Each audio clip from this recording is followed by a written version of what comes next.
그러면 무엇을 감사해야 할 것입니까? 같은 맥락이지만 구원받았다고 하는 건 하나님의 자녀가 되었고 하나님 나라의 상속자가 되었습니다. 그러므로 무엇을 감사합니까? 하나님의 자녀됨을, 상속자됨을 감사해야 합니다.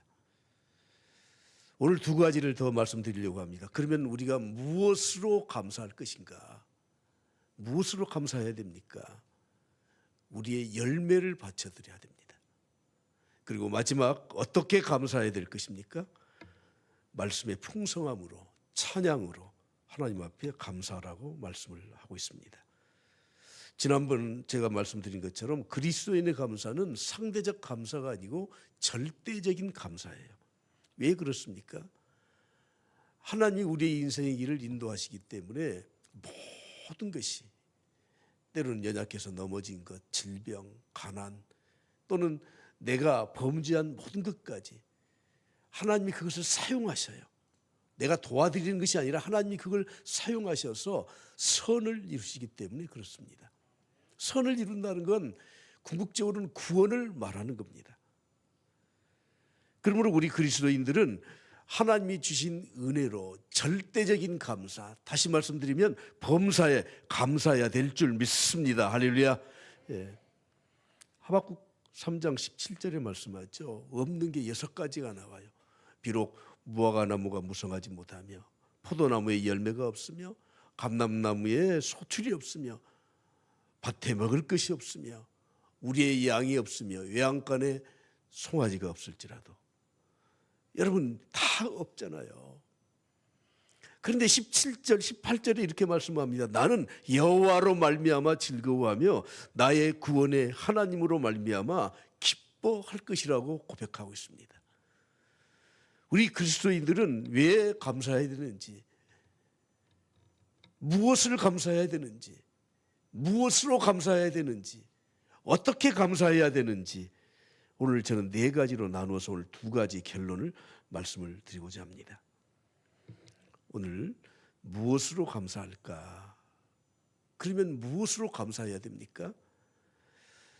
찬송가 494장 가사 3절에 보면 이 독일의 토플레이디 목사님이 18세기에 작사했던 곡인데, 우리는 이 찬송을 잘못 오해하고 있는 것 같아요. 3절 말씀에 보면 빈손 들고 앞에 가 십자가를 붙드네. 교회는 빈손 들고 가는 거야. 그래서 요즘은 프리젠테이션까지 다 해주니까 자기 성경 찬송도 안 가지고 와요. 그냥 와, 빈손으로 와. 찬송 가사에 있지 않냐. 여러분, 그 빈손은 그 빈손이 아니에요. 우리가 십자가를 붙들기 위해서 세상의 것을 뒤로 하고 그걸 버리고 오직 하나님의 은혜만을 사모하자는 그런 의미입니다. 하나님은 우리에게 말씀하셨습니다. 너희들 나에게 올 때 절대 공수로 오지 마라. 빈손으로 오지 말라고 말씀합니다. 이것은 구약이나 신약이나 동일합니다. 출애굽기 23장 15절에 말씀하죠. 무교절을 지키라. 내가 명령한 대로 아비벌의 청한 때에 이래 동안 무교병을 먹을지니 이는 그달에 내가 애굽에서 나왔습니다. 다 같이, 마지막 다 같이 시작. 빈손으로 내 앞에 나오지 말지니라. 할렐루야. 빈손으로 나오지 말라는 것입니다. 하나님 앞에 예배하러 나올 때, 하나님 앞에 나올 때는 반드시 예물을 가지고 나와야 될 것을 우리에게 말씀하고 있지 않습니까? 그 예물이 무엇입니까? 열매입니다. 여러분, 사람은 세상을 살면서 누구든지 열매를 맺고 살죠. 선한 사람은 그 쌓은 선에서 선한 열매를 맺어요. 악한 사람은 그 쌓은 악에서 악한 열매를 맺어요. 우리가 하나님 앞에 어떤 열매를 가지고 나와야 됩니까? 선한 열매를 가지고 나와야죠. 마태복음 7장 16절에 말씀합니다. 그들의 열매로 그들을 알 것이다. 가시나무에서 포도를 또는 엉겅퀴에서 무화과를 따겠느냐. 무엇으로 감사해야 됩니까? 열매를 드림으로, 제물을 드림으로, 예물을 드림으로 하나님 앞에 감사해야 됩니다.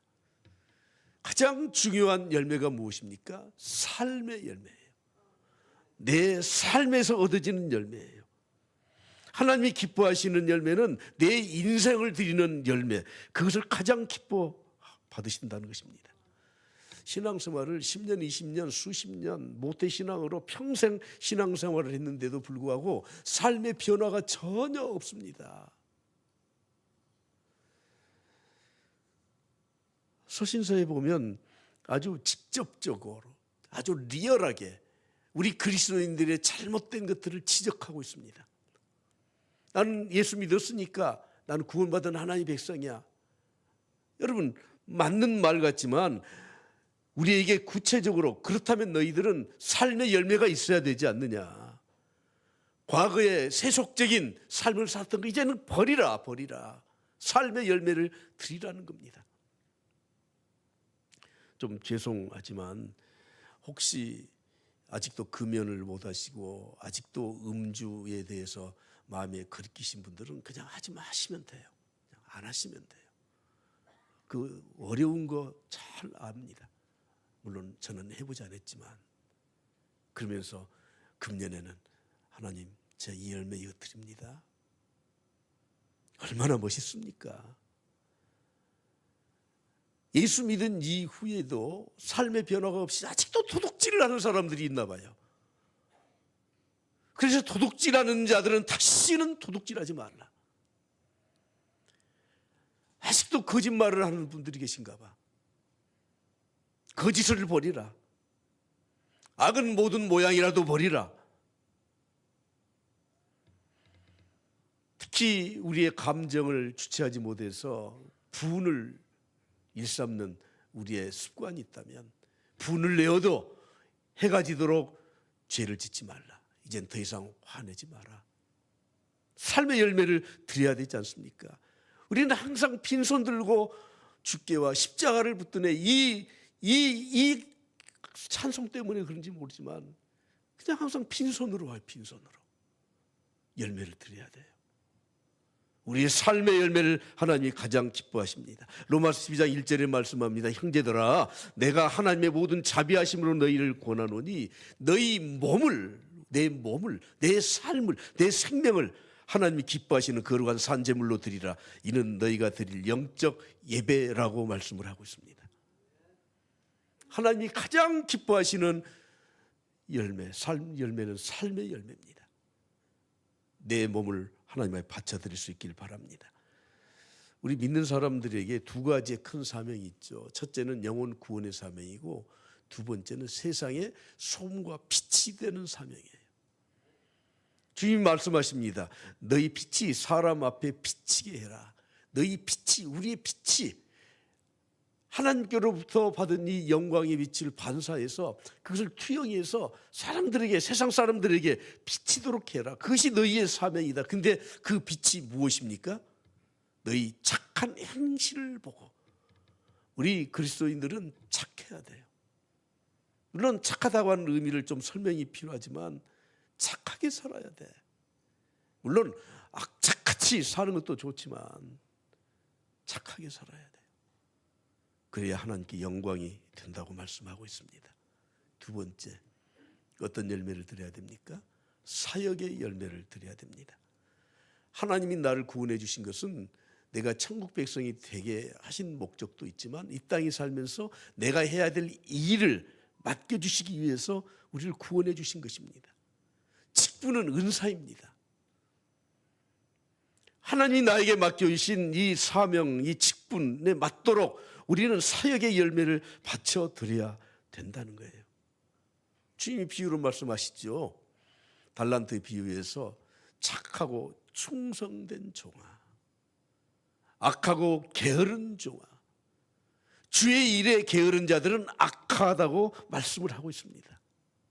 물론 선악의 개념에서 하는 말씀은 아니지만 우리가 맡은 사역이 있다면 정말 최선을 다해야 돼요. 오늘 안 나오셨으니까 나중에 이제 유튜브 보내드리면 보게 될지 모르지만 우리 성가대원들 들락 날락 들락, 여러분 하나님 정말 안 기뻐하시는 거 아십니까? 우리의 사역의 열매가 있어야 돼. 착하고 충성된 종이 되어야 돼요. 로마서 12장 11절에 말씀하죠. 부지런하여 게으르지 말고 열심을 품고, 할렐루야, 열심을 품고 주님을 섬기라고 말씀을 하고 있습니다. 교회 나오실 때도, 예배를 드리러 나오실 때도 열심히 나오십시오. 예, 우리가 광주에 사는 게 저는 너무 좋은 게 뭐냐면 아무리 멀어도 20-30분 안에 다 가더라고. 특히 주일 같은 때는요, 차가 2차 순환도로를 타고 오면은 20-30분이 다 와. 서울에서는 지하철 타고 버스 타고 1시간 이상씩 교회 가는 사람이 푸직 있어요. 열심을 품고 부지런히 주님을 섬기라고 말씀을 하고 있습니다. 데살로니가 후서 3장 11절부터 13절에 보면 그 데살로니가 교회 성도들 중에 열심을 못 내시는 분들이 있었던 것 같아요. 너희 가운데 게으르게 행하여 도무지 일은 하지 않고 일을 만들기만 하는 자들이 있다 하니. 여러분, 세상은 다 어느 곳이나 마찬가지인 것 같아요. 교회가 됐든 가정이 됐든 꼭 일 내는 사람은 꼭 일만 내고 다녀요. 그걸 일꾼이 아니라 뭐라고 하죠? 일감이라고 하잖아요. 일감들이 많아요. 이런 자들에게 우리가 명하고 명령하고 또 권하고 권면해서 조용히 일하여 자기 양식을 먹어라. 네 일은 네가 하도록 해라. 그렇게 좀 가르쳐라. 그 사람들 때문에 13절에 이렇게 말씀합니다. 너희는 선을 행하다가 낙심하지 말라고 말씀을 하고 있습니다. 하나님은 열매를 받기를 원하십니다. 첫 번째, 우리의 삶의 열매예요. 두 번째는 사역의 열매예요. 교회 안에 사역의 열매 가운데 가장 큰 열매는 기도의 열매라고 생각합니다. 목회자와 성도들과 교회의 가장 큰 동역자는 기도의 동역자입니다. 혹시 여러분들이 부정적인 일이 눈에 띄거든 기도하십시오. 기도해 주는 사람이 가장 나를 사랑해 주는 사람이에요. 기도의 열매가 있으십니까?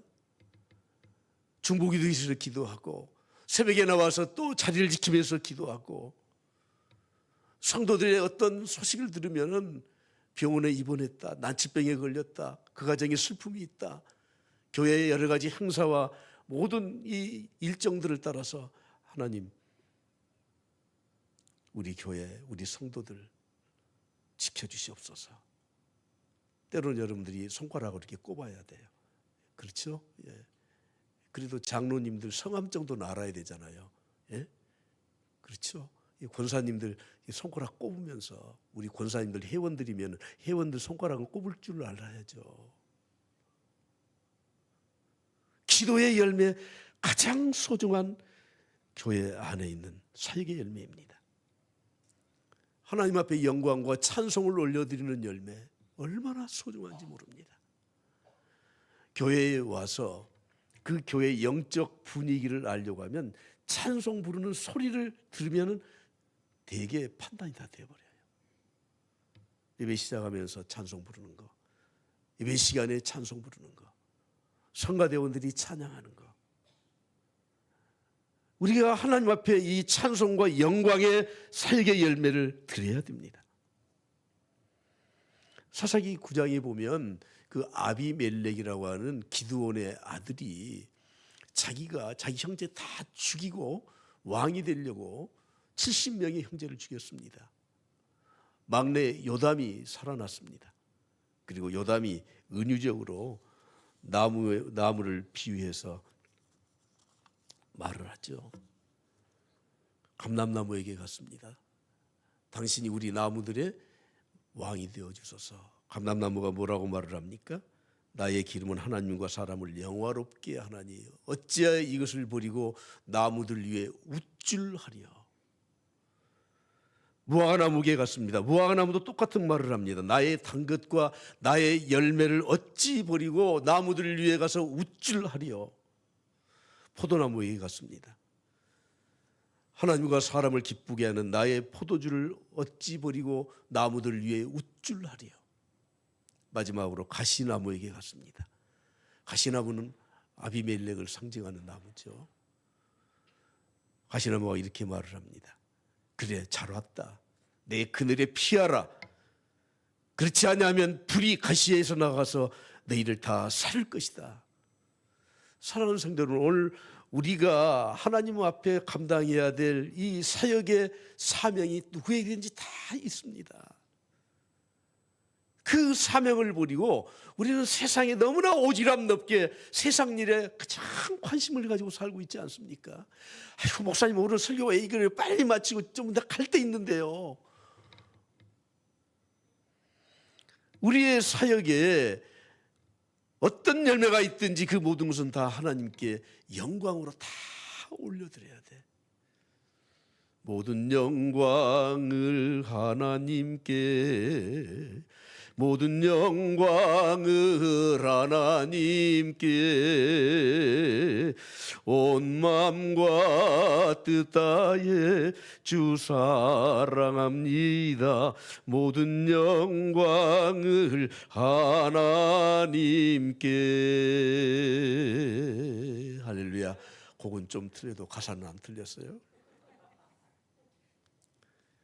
나에게 사역에 어떤 열매가 있으면 모두 하나님께 영광을 올려드려야 돼. 감사의 예물로 올려드려야 돼요. 부름받아 나선 이 몸 3절 가사에 보면 종기 영광 모든 것에 주님 홀로 받으소서. 멸시천대 십자가는 제가 지고 가오리다. 이거 제가가 아니라 지가 지고 가오리다. 이렇게 고쳐서 부르는 것 같아.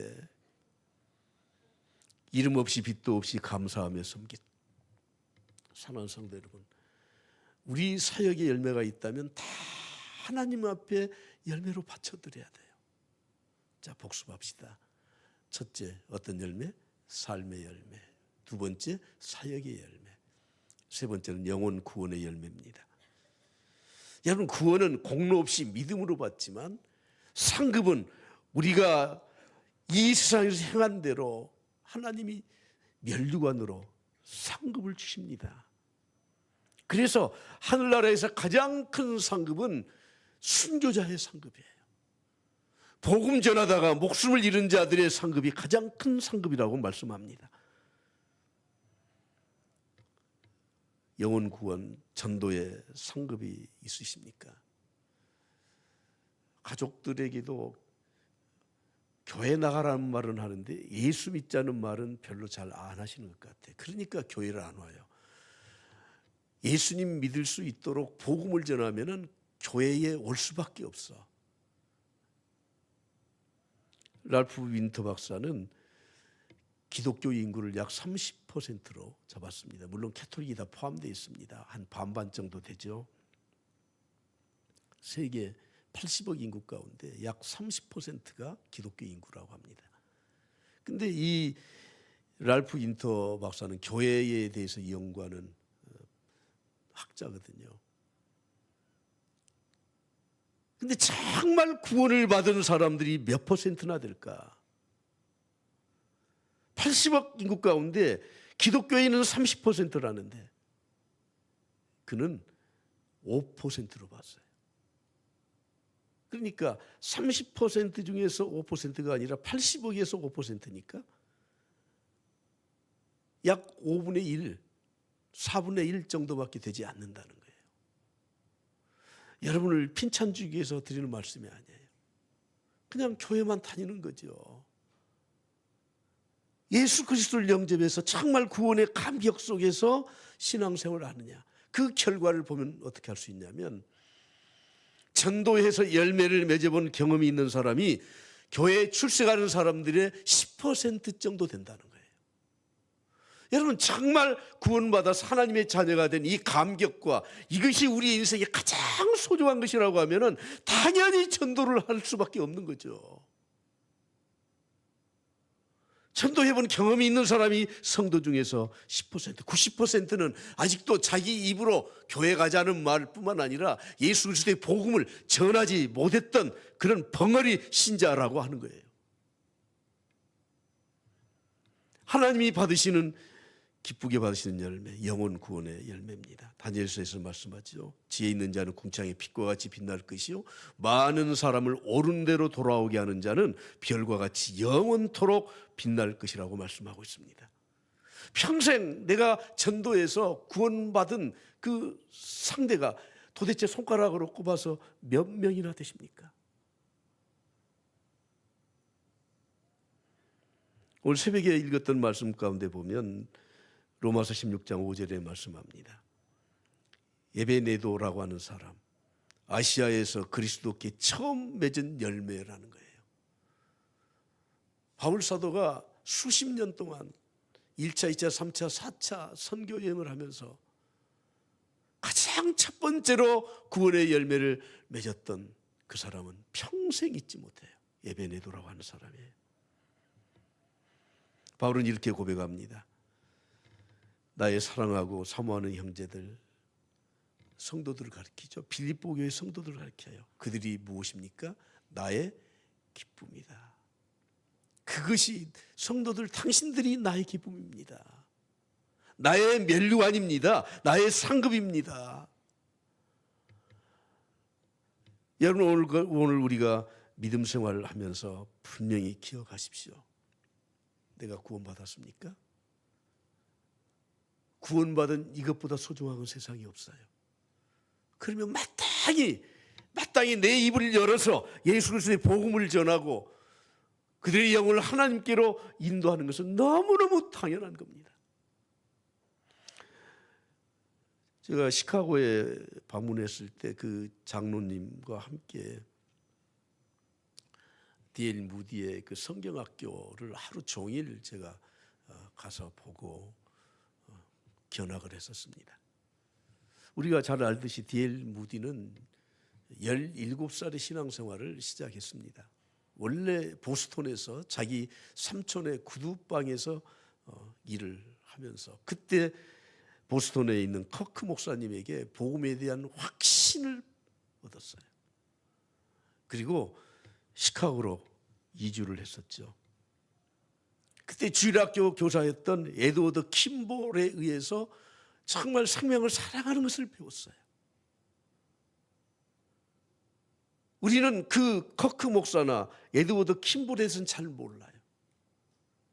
그러나 무디가 무디 될 수 있도록 했던 것은 바로 그 배후에서 복음을 전하고 가르쳤던 교사들, 그분들 은혜 때문에 그렇게 된 겁니다. 시카고의 그 19세기에 시카고에 대화재가 있었지 않습니까? 온 도시가 전부 불에 타버렸어요. 시카고에 가보신 분은 아시지만 길이 두부모처럼 탁탁 나 있어. 왜냐하면 그때 다 불이 나서 타버린 도시의 도시 계획을 정확하게 했습니다. 그리고 지금도 건축물 가운데 동일한 건축물은 절대 허가를 안 내줘요. 그래서 건축하시는 분들은 꼭 시카고에 가서 그 건축물들을 전부 다 공부하고 온다고 하잖아요. 근데 그때 시카고에 대화재 사건이 있을 때 D.L. 무디가 시카고 시민들에게 외쳤습니다. 우리는 해낼 수 있습니다. 복음으로 해낼 수 있습니다. 지금도 한 세기에 훨씬 넘었지만 무디 신학교는 건재했습니다. 사랑하는 성도 여러분, 영혼 구원의 열매. 나는 무디와 같은 복음 사역을 감당하지 못할지라도 무디를 가르쳤던 커크 목사, 에드워드 킴볼과 같은 주일학교 선생님 때문에 D.L. 무디가 그렇게 하나님의 일을 할 수 있었지 않겠습니까? 마지막 네 번째는 봉헌의 열매를 드려야 됩니다. 여러분, 봉헌 그러면 단순한 물질이 아닙니다. 하나님은 무슨 물질이 부족해서 우리에게 물질을 요구하시거나 바치라고 하신 분이 아니에요. 누가복음 8장 6절에 보면 이렇게 말씀하죠. 더러는 바위 위에 떨어지며 싹이 났다가 습기가 없으므로 말랐고. 홍정길 목사님이 이 습기에 대해서 은유적으로 세 가지를 비유로 말씀했더라고요. 교회에는 습기가 있어야 된다. 근데 그 습기는 세 가지다. 첫째는 피가 있어야 된다. 교회는 예수 그리스도의 피 위에 세워진 곳이에요. 교회는 피가 있어야 돼요. 일본과 한국의 기독교 역사가 다른 점이 무엇인 줄 아십니까? 한국은 순교의 피가 있어요. 교회는 피 흘린 사람 위에 세워지는 겁니다.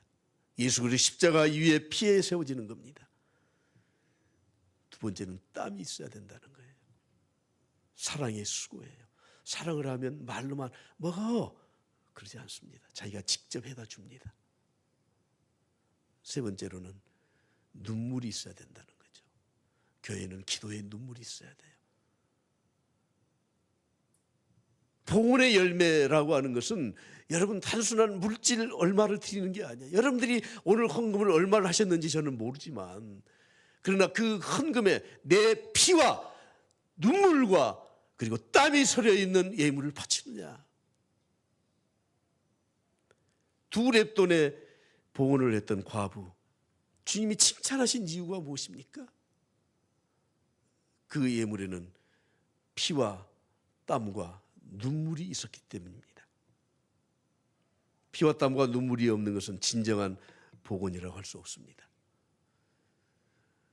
저는 다음 주에 이미 광고에도 나갔지만 2024년 예산을 세우기 위해서 헌금을 작정하는 시간을 잠깐 가지려고 합니다. 가장 기본적으로 해야 될 것들을 성도들이 하지 못한 부분들이 많아서, 이건 우리가 영적으로 또 여러분들이 정말 하나님의 축복의 통로가 되기 위해서 그렇게 했으면 좋겠다. 제가 한 2달 동안 기도하고 결정한 겁니다. 자, 마지막 네 번째.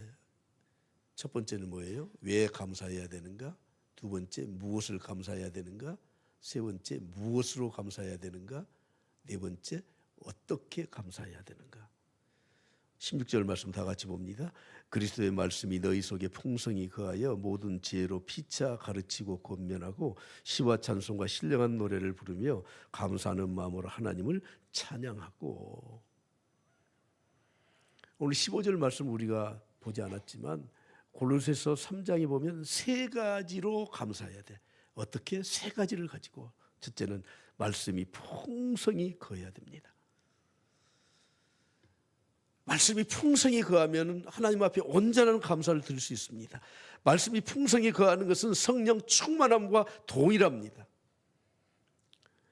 내년 우리 교회 2024년 우리 교회 표를 감사를 넘어 감격으로 이렇게 정했습니다.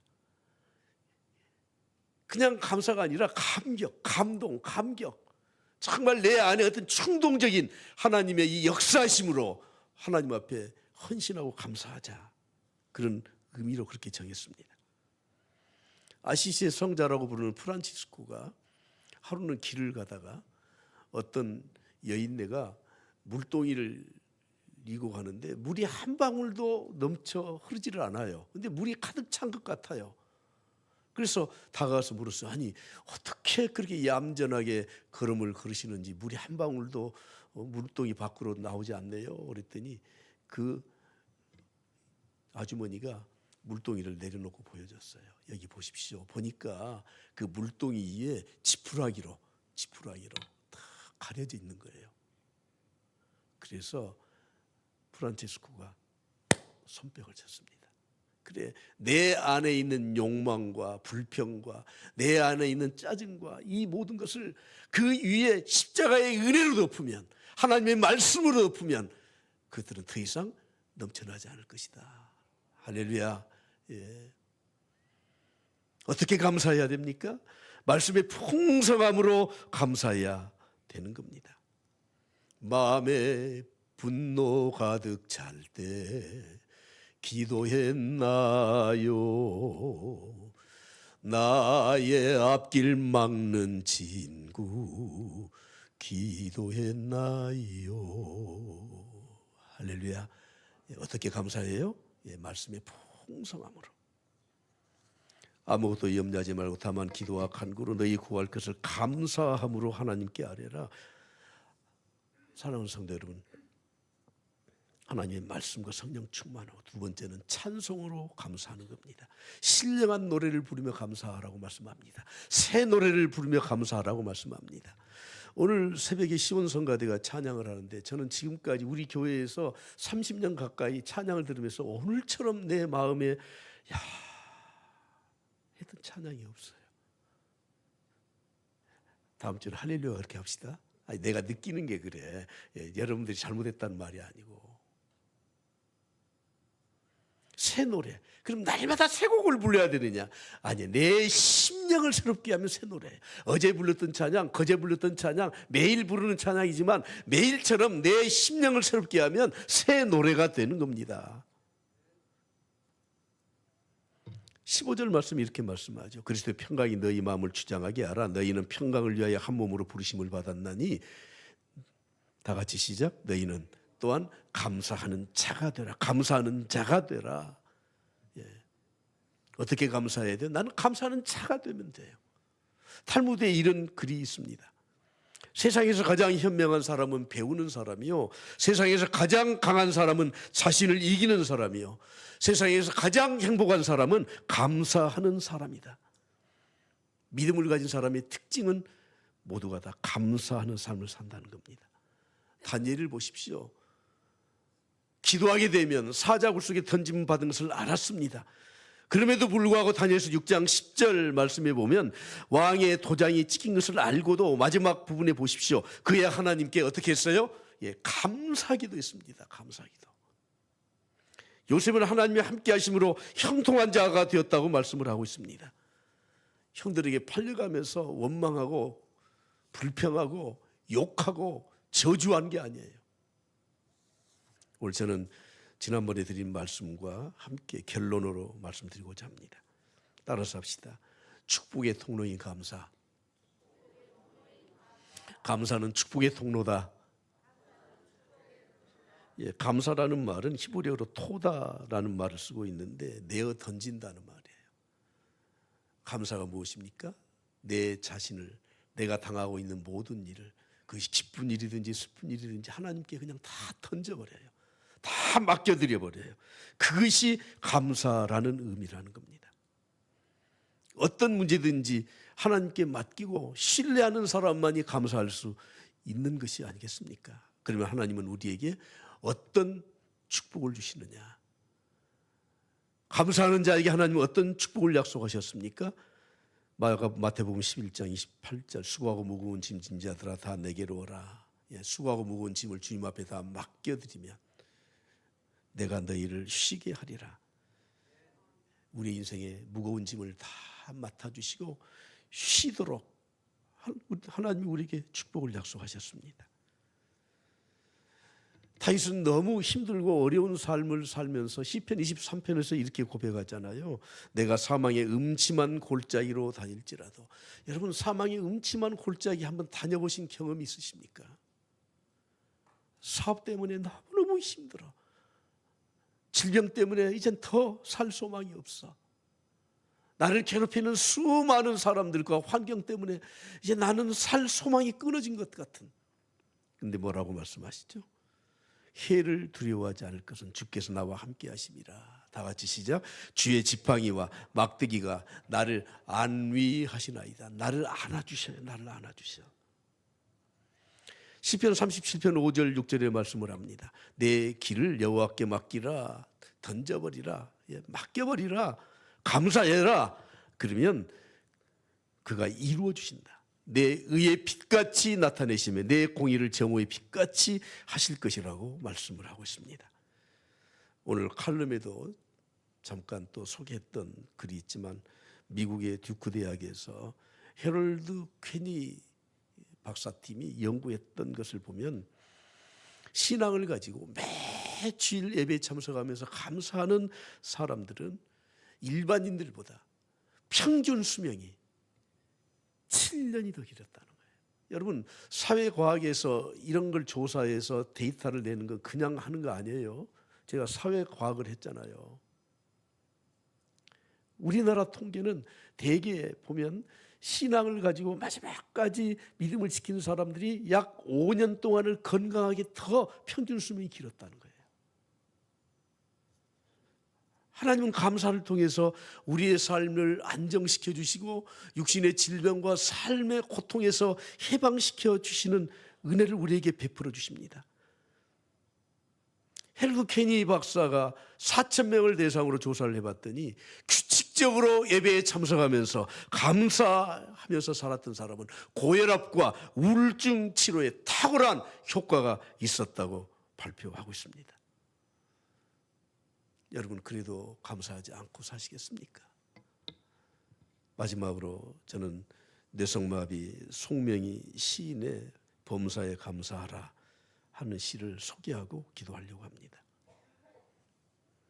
감사절에만 감사하는 자여 범사에 감사하라. 고난 주간에만 주의 고난을 기억하는 자여 주의 죽으심을 언제나 기억하라. 위급할 때만 기도하는 자여 쉬지 말고 기도하라. 기쁠 때만 기뻐하는 자여 항상 기뻐하라.